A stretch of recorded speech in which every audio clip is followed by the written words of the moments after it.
अस्सलाम वालेकुम रहमतुल्लाहि वबरकातुहू। इंशाअल्लाह आने वाले 27 अप्रैल को शाम 5 बजे नगरेश्वर स्कूल से एक जो है बड़ी एक रैली जो है, एक प्रोटेस्ट रैली जो है रखेंगे इंशाअल्लाह। तो वो नगरेश्वर स्कूल से जगत सर्कल तक जाएगी।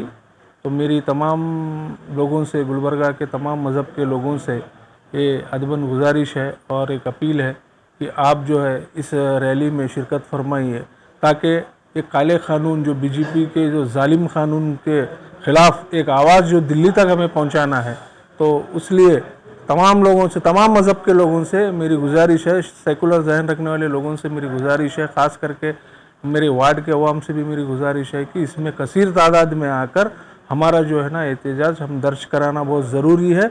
अगर हम खामोश बैठेंगे तो इसी तरीके से जालिम हुकूमत हम पे मुसलत होते रहेंगी और ये काले क़ानून हम पे लागू करते रहेंगी। तो इंशाअल्लाह ये वक्त है कि हम पुरअमन पुरखुलूस जो है हम हमारे अखलाक का मुजाहरा करते हुए, हमारा फंडामेंटल राइट्स जो है उसका ये करते हुए हम जो है खामोशी से एक एहतजाज करके इसका मैसेज दिल्ली तक देने की कोशिश करेंगे, हुकूमत तक पहुंचाने की कोशिश करेंगे।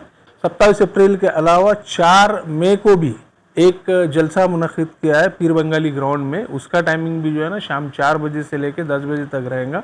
मेरी ख़ास लोगों से ये अपील है, गुजारिश है कि 27 अप्रैल को भी कसीर तादाद में आपको आना है और 4 मई को भी पीर बंगाली ग्राउंड पे हम कसीर तादाद में आकर हुकूमत को मुँह तोड़ जवाब देंगे। प्रोटेस्ट के ज़रिए, जलसे के ज़रिए हमारी तादाद ये कर हम एक अच्छे पैमाने पे दिल्ली सरकार को हमारा जो है ना एहतजाज दर्ज कराएंगे। इतना कहते हैं मैं अपनी बात को ख़त्म करता हूँ। अस्सलाम वालेकुम रहमतुल्लाहि व बरकातहू।